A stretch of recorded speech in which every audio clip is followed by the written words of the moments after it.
Welcome to WatchMojo, and today we'll be taking a look at 15 times SNL went off the rails to hilarious effect, as well as 15 times the show caused backlash. Wow. I've been really clumsy this week. Best, Jeffries with Sean Hayes. Do you guys carry Diesel brand jeans? Yeah, we also carry Hootie and the Blowfish albums. Shall I wrap one up with a backwards baseball cap on the tape of the Cheers finale? At this designer clothing store, the employees are snooty and the boss has an interesting form of transportation. The breaks happen earlier with Horatio Sands, but they become even bigger when Will Ferrell shows up. His boss character rides a scooter, cracking up Jimmy Fallon and host Sean Hayes. We don't blame them either, given the absurd sight. Hey, you guys.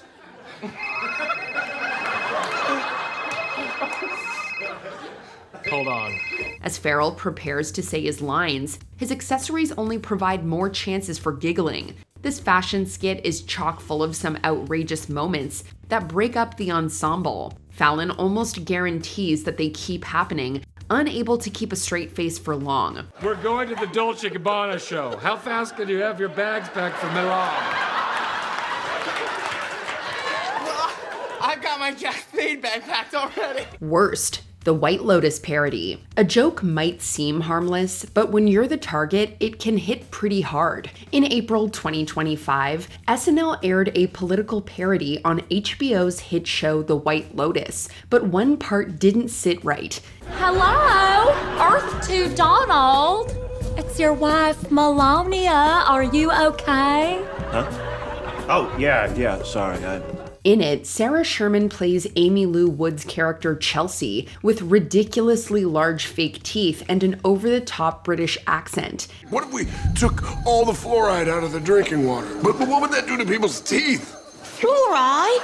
What's that? Even for SNL, it felt like a cheap shot. Wood didn't find it funny. She took to her Instagram story to call the skit mean and unfunny. Fans rallied behind her, and the backlash began. Eventually, SNL apologized, and Sherman sent flowers to Wood. But still, maybe next time, leave people's features out of comedy, especially when they've openly shared how sensitive it is for them. No, not the monkey.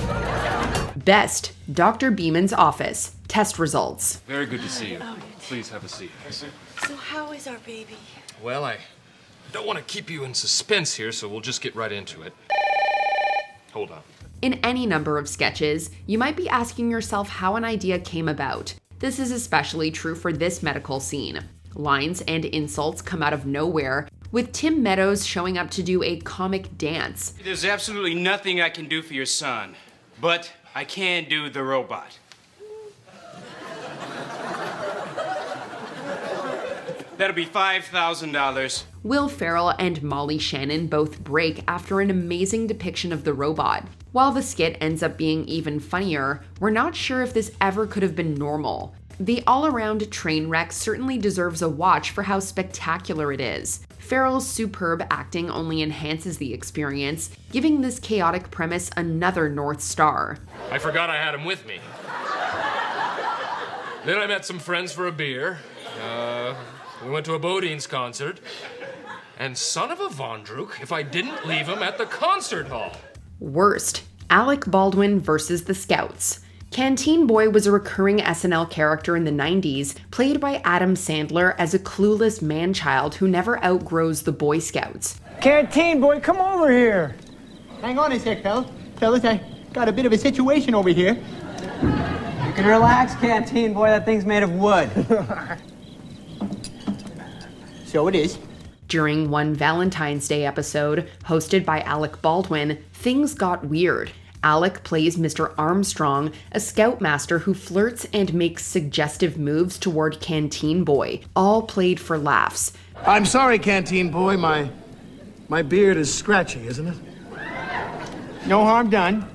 Some viewers were creeped out by it, turning off the show mid-air. Even the Boy Scouts of America blasted it for making light of abuse. A disclaimer now appears in reruns of this sketch, clarifying that Canteen Boy is actually 27. But for some, it's still a sour note. Even goofy jokes don't sit well, especially when they seem to tiptoe into predatory territory. Hey, you know what? The park ranger just called. He said 1 camper per sleeping bag. Sorry. Adios, amigos. God, you make me laugh, Canteen Boy.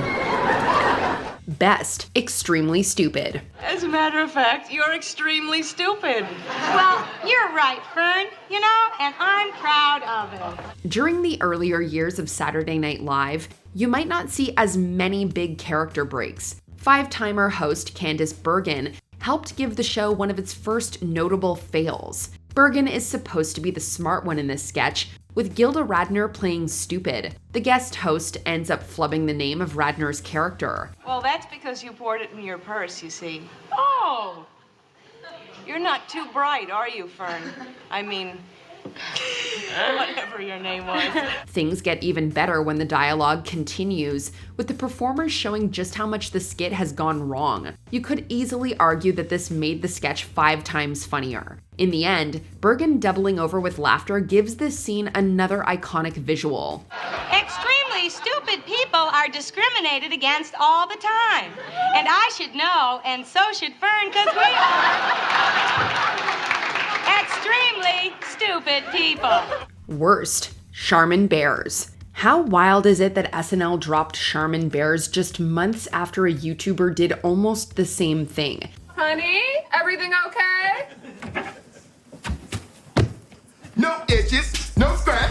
My booty feels so snatched. In July 2022, Joel Haver uploaded an animated video about a blue cartoon bear wanting to ditch the family's toilet legacy to pursue theater. I just feel like I have so much more to offer. Wiping your butt is one of the best things you can do as a bear. Fast forward to October, SNL aired a skit with a suspiciously similar premise with just minor differences. You are the first member of this family to go to college, and you are getting that BFA. I don't want a Bachelor of Flushing Arts. Well, I don't care what you want. While others saw it as just another SNL skit, Haver's fans were quick to call it out. The backlash grew, especially since SNL has a not-so-great track record with plagiarism claims. Haver took the high road, saying it could be just a coincidence or subconscious inspiration, not a malicious theft. Hard to believe, right? Some viewers probably still don't buy it. Honey, you're crying! Yeah, my son is a dancer. Best, the Barry Gibb talk show, Bee Gees Singers. I'm still gonna talk to you. Back in the 2000s, Justin Timberlake showed up on SNL and helped to start a tradition. He and Jimmy Fallon play members of the Bee Gees in this skit. The sketch takes a hilarious turn as Timberlake struggles. Yeah, a best-selling book all about the right. What is the Governor Arnold Schwarzenegger? Pro-choice, pro-gun control, pro-gay rights, running men to the right wing of the Republican Party. Fallon is so dedicated with his falsetto, breaking his co-star in the process. Given the absurdity of this idea, the music and crazy dialogue are bound to trip up anybody. It's incredible that the Tonight Show host doesn't start the chain of laughter himself. It's no wonder that the beloved sketch became a recurring bit for all its comedic tension. I'm Barry Gibb, I will put you in the ground. I'll put you in the ground. Worst, Temple Horse's plagiarism controversy. In 2019, New York-based comedy duo Temple Horses, Nick Ruja and Ryan Hoffman, accused Saturday Night Live of lifting ideas from their sketches. The first was their 2014 sketch featuring a pumpkin owner confronting customers about their inappropriate behavior with his pumpkins. Guess who rolled out a skit with a similar premise 4 years later? I cannot believe I have to ask you this, but did you perform a lewd act with some of our pumpkins last night? No, sir. Yep, SNL. But that wasn't all. The pair also claimed that SNL's Pound Puppy sketch resembled their 2011 sketch. Both ideas present a fictional product that shields the eyes of pets during their owner's intimate moments. Once inside, you can go to town and your dog will just think there's a much larger dog in the room with him.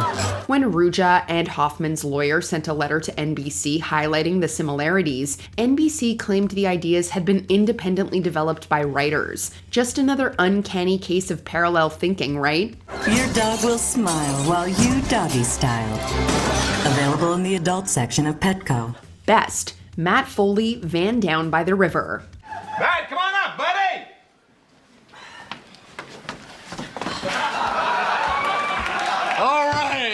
How's everybody? Good, good, good. In what might be his most iconic sketch, Chris Farley gets into his motivational speaker role. The character Matt Foley was never funnier than during his debut on Saturday Night Live. Not only was the audience laughing, the co-stars also got a kick out of it. Farley gets up close and personal with David Spade and Christina Applegate. You're gonna end up eating a steady diet of government cheese and living in a van down by the river. The result is some smirks and giggles, with Spade trying to hide his face from the camera. Those kinds of reactions helped to make this an all-time moment for the show. With the lead performer going all out, the wild antics make for extra laughter. Thanks for all you've done. I don't give a rat's behind because I'm moving in. I'm sick and tired of living in a van down by the river. Worst, the nude beach.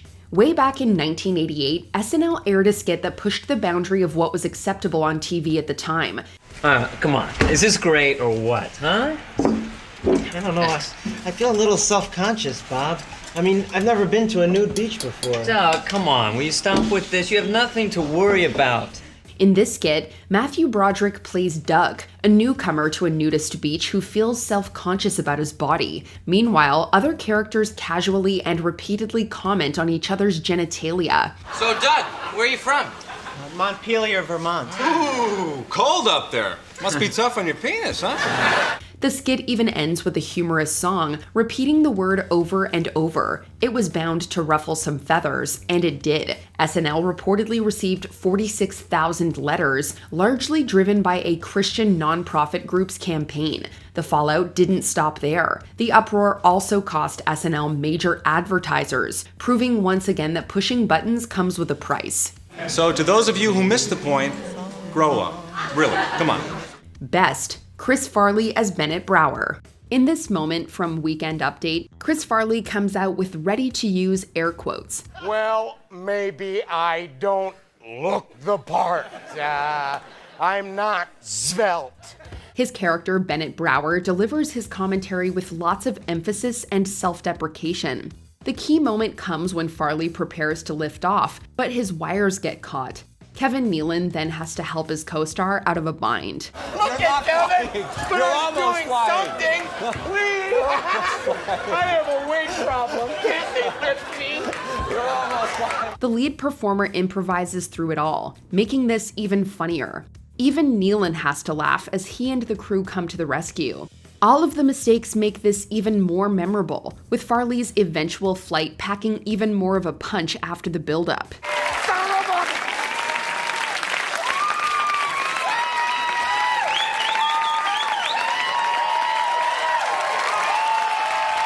Worst, the Claudine Longet Invitational. SNL didn't start pissing off people today. It's been stirring the pot since 1976, barely a year after the show debuted. Well, we certainly have a beautiful day for it, Tom. Right you are, Jessica.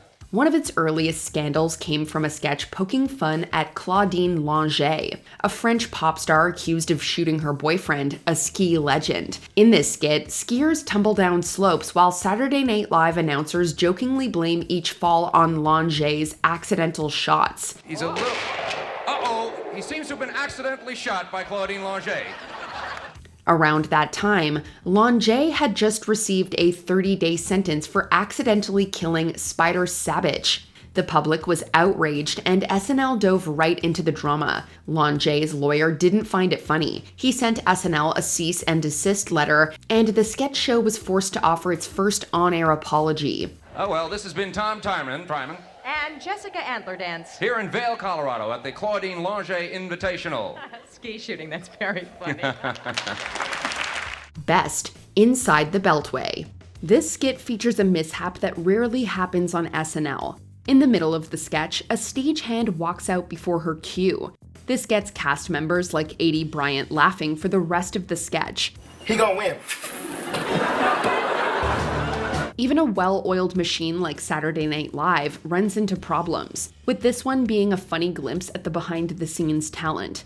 The laughter is contagious as Cecily Strong also joins in the breaking. Well said, Denise! Yes, well said indeed! While this mistake might not happen again, we do appreciate the fact that it prompts such a huge response.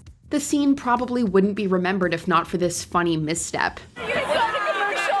Go to commercial! Worst, Woody Harrelson uses SNL as a soapbox. Leaned against a tree and started to read the craziest script.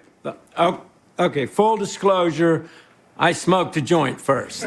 The outspoken multiple Oscar nominee is no stranger to controversy. Once arrested in Kentucky for planting hemp seeds, it might not come as a total surprise that Harrelson found himself the subject of backlash following remarks made during his 2022 SNL monologue. The biggest drug cartels in the world get together and buy up all the media and all the politicians and force all the people in the world to stay locked in their homes. The actor and former Cheers star quickly veered into conspiracy theory territory, metaphorically referring to the American government as a, quote, cartel forcing, quote, drugs, in this case the COVID-19 vaccine, onto an unsuspecting public. Having previously been criticized for promoting such conspiracies on his social media accounts, Harrelson was roundly reprimanded for spreading disinformation. I threw the script away.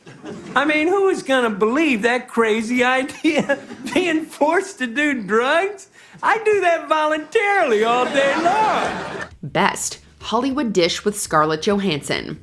This movie star tries to survive an interview with two crazy journalists. The questions keep coming until the interviewers do a spit take, resulting in a huge splash. You know, I've never seen the show, so... Kristen Wiig ends up covered in slushy as Bill Hader tries to keep a straight face. Scarlett Johansson even breaks after watching Hader help wipe Wiig off. You have great skin. What is your secret? It's not hard to imagine why the laughs keep coming. Making the sketch even better, the three look like they're enjoying themselves the entire time.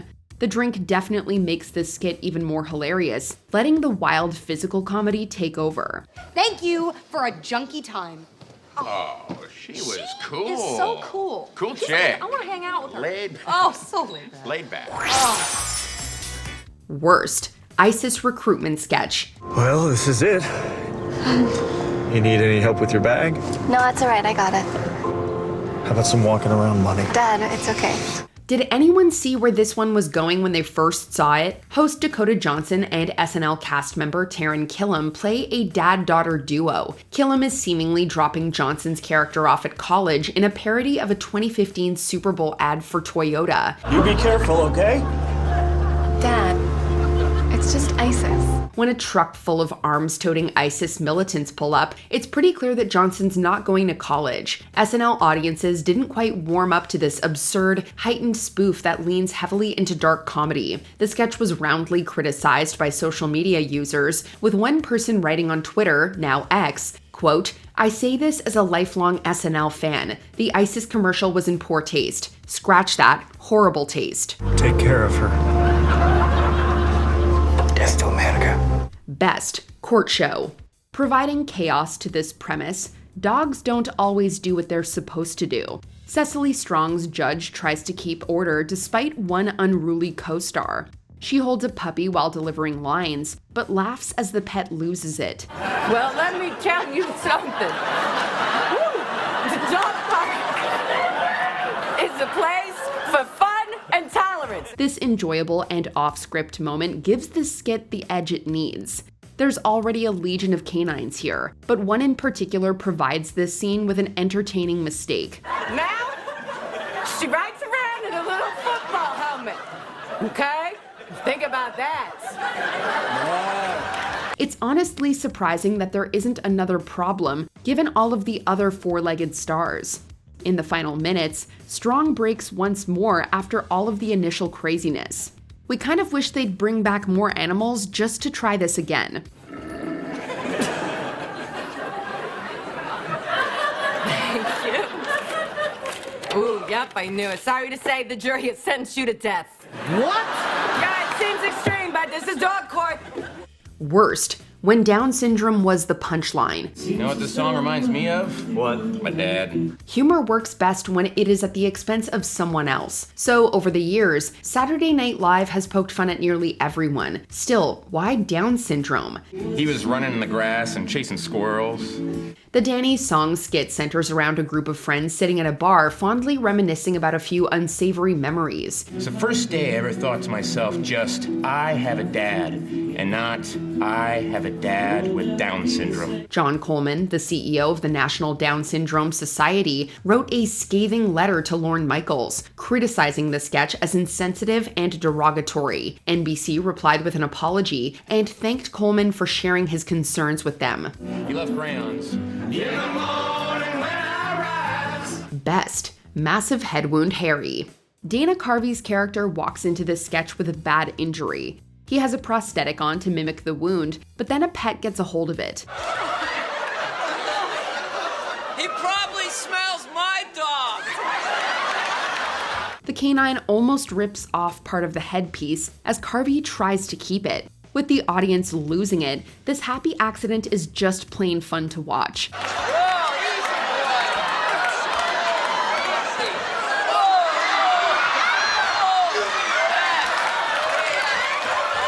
We also love to see a dog there to liven things up.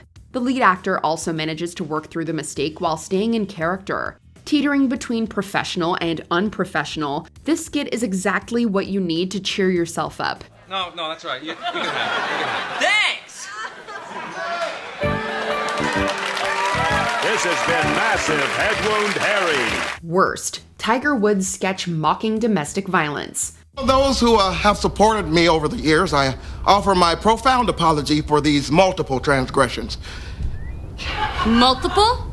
So it happened more than once? Mocking Tiger Woods is perfectly fine. Saturday Night Live would have been crazy to not write a skit after the infidelity scandal broke out. During 2009's Thanksgiving weekend, Elin Nordegren chased her husband with a golf club before Woods crashed his car and was temporarily knocked out. Looking where I was going, and I fell down the stairs.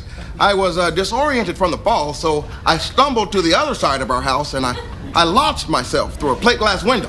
While Florida Highway Patrol found no evidence of domestic violence, SNL turned it into the punchline, with Kenan Thompson's Tiger Woods trying to excuse his progressively worsening injuries. This is all my fault. Believe it or not. The sketch was criticized for suggesting that domestic violence is funny when the husband is the victim. Conferences. So, this time I have a prepared written statement, which I shall stick to. Best, Super Showcase spokesmodels. When you let Maya Rudolph and Kristen Wiig do crazy accents, you open the door for skits like this one. I think it could be beef. All right. Shauna, what do you think? I'm not sure that it's beef, Carl, but beef sounds right. The actresses also do some fantastic physical comedy here. Once they start to break, both performers just go with the flow. Bill Hader also laughs at the many fumbles throughout this skit. That's a chicken man guarantee. If your mom likes chicken, you might like chicken.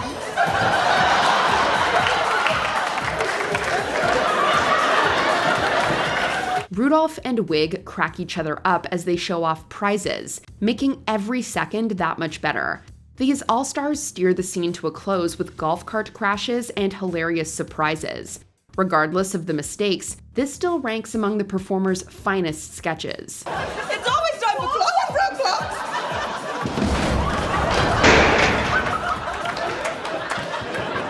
That wasn't supposed to happen. Worst, David Spade mocks Eddie Murphy's career. Celebrities and politicians are fair game, but you should never throw one of your own under the bus. Look, children, it's a falling star. Make a wish. David Spade and Lorne Michaels learned that the hard way when a brief Hollywood Minute segment ruined the show's relationship with Eddie Murphy. SNL owes a lot to the legendary comedian, which explains why Murphy was shocked and hurt when Spade joked that his career was on the downturn. After 2 commercial misses, the last thing Eddie Murphy needed was for his ex-employer to kick him while he was down. You make a Hollywood Minute omelet, you break some eggs. 20 years later, they finally put their bad blood to bed. This show is such a big part of who I am in my life, and I'm so happy to be back here and And it's just a magical feeling. Actually feels like going back to my old high school, kind of. Best, Lisa from Temecula. Some people really love their steak well done. I didn't know you could get them extra well. Cook my meat. I don't want to see not one speck of red. The character Lisa orders one and cuts into it, shaking the table throughout this wild sketch. Talk about a bold move for a scene on live television. Thankfully for us, the destruction prompts some hilarious breaks. Pedro Pascal looks to be having the time of his life. When I opened the door, he just... As the table settings shake, the ensemble leans into the absurd premise. Bowen Yang also loses it in a funny outburst near the end. Hey everyone, just want to check in on you. Is everything going all right? We've been getting some complaints. Oh, 'cause we black?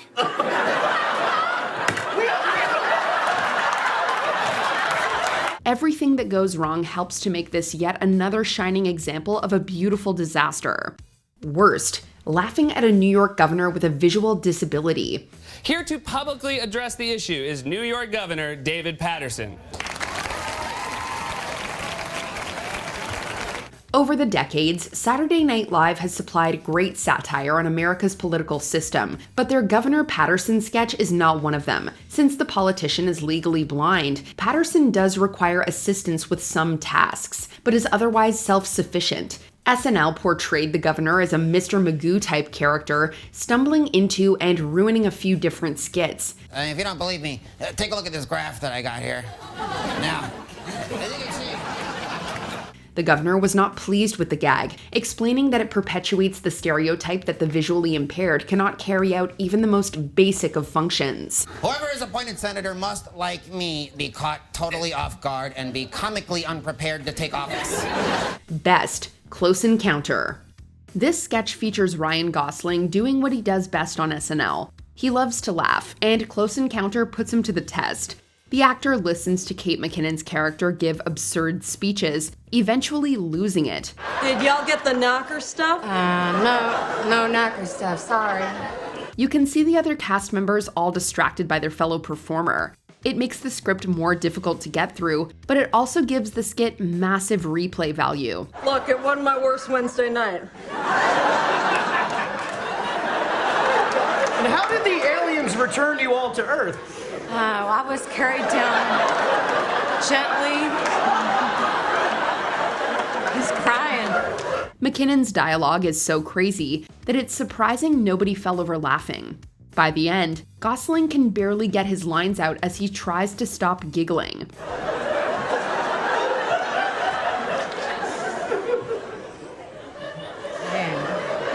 Man, you got screwed. Oh, you think, Todd? Worst, the rise and fall of Shane Gillis. Most of you probably have no idea who I am. I was fired from this show a while ago, but if, don't look that up, please. The stand-up comedian and podcaster definitely wasn't the first SNL cast member to be fired from the show, even before ever appearing in an episode, but it's safe to say that he's the most prominent. I probably shouldn't be up here, honestly. I should be home. I should be a high school football coach. That's what I should be. Slated to appear alongside Bowen Yang and Chloe Fineman ahead of SNL's 45th season premiere in 2019, Gillis was quickly ejected from the cast following accusations of making racist remarks on a podcast appearance a few years earlier. Gillis's comedy career didn't suffer permanent damage, and he was even invited to host SNL during its 49th season in 2024. You know how like when a woman's biological clock is ticking, she sees like a baby in a stroller and is like, oh my God, your baby. Like that's how I am if I see like a big 15-year-old. I'm like, oh my God, look at the size of that kid. Best, Girlfriend's Game Night. Bill Hader enters this scene funny and leaves it in shambles. We couldn't ask for anything more, gasping for breath after laughing so hard at his character. Oh yeah. My cards are terrible. Oh yeah. I'm sorry. I can't do this. Hader also has to laugh after running into the set and his co-stars. The actor even has to hide his face behind Cecily Strong, having shifted the furniture with his motorized scooter. You should be ashamed of yourselves.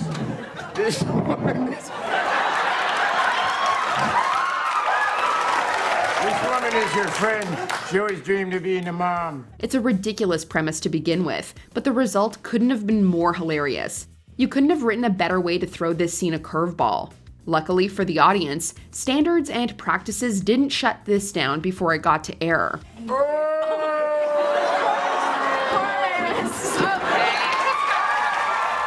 Worst, Martin Lawrence. Nowadays, it might be hard to believe, but there was a time when Martin Lawrence owned Hollywood. Man, oh man, look at all these white people. The Martin series was hugely popular, and he even made the jump to the big screen with Bad Boys and Nothing to Lose. Despite being one of the hottest comedians of the 90s, Lawrence was banned from SNL due to an offensive monologue delivered while hosting a 1994 episode. The rambling intro spends an absurd amount of time lambasting women for not taking proper care of themselves, prompting SNL to ban the comedian. It was a frank and lively presentation and nearly cost us all our jobs.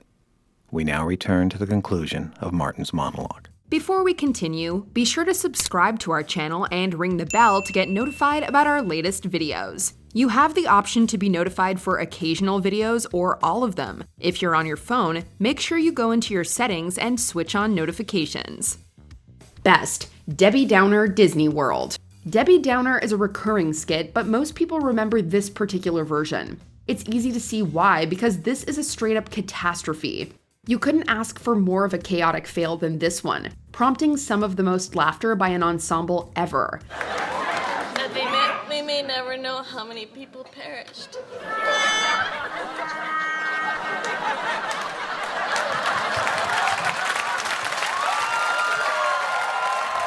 Rachel Dratch can barely say her lines at one point, giggling through a historical breakdown in SNL history. By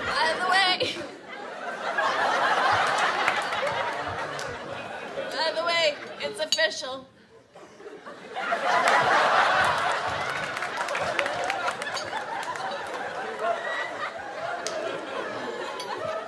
can't have children.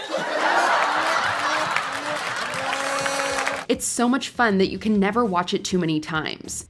This whole sketch feels like lightning in a bottle, making it unlikely that it could ever be duplicated. I didn't say a word during It's a Small World when you talked about low birth weight, or during the fireworks when you went about feline AIDS. It's the #1 killer of domestic cats. I can't take it. Worst, Adrian Brody Goes Jamaican. After winning an Oscar for his fantastic turn in Roman Polanski's The Pianist, Adrian Brody seemed to try everything in his power to squander that momentum. Besides giving Halle Berry an impromptu kiss at the Oscars, the talented actor's improv skills were put to question on Saturday Night Live. While hosting a 2003 episode, Brody donned fake dreadlocks and tried out a Jamaican accent before introducing reggae musician Sean Paul. Brody has yet to rehost SNL, suggesting that Lorne Michaels was far from impressed. Do you have a favorite SNL host of all time? Let us know in the comments.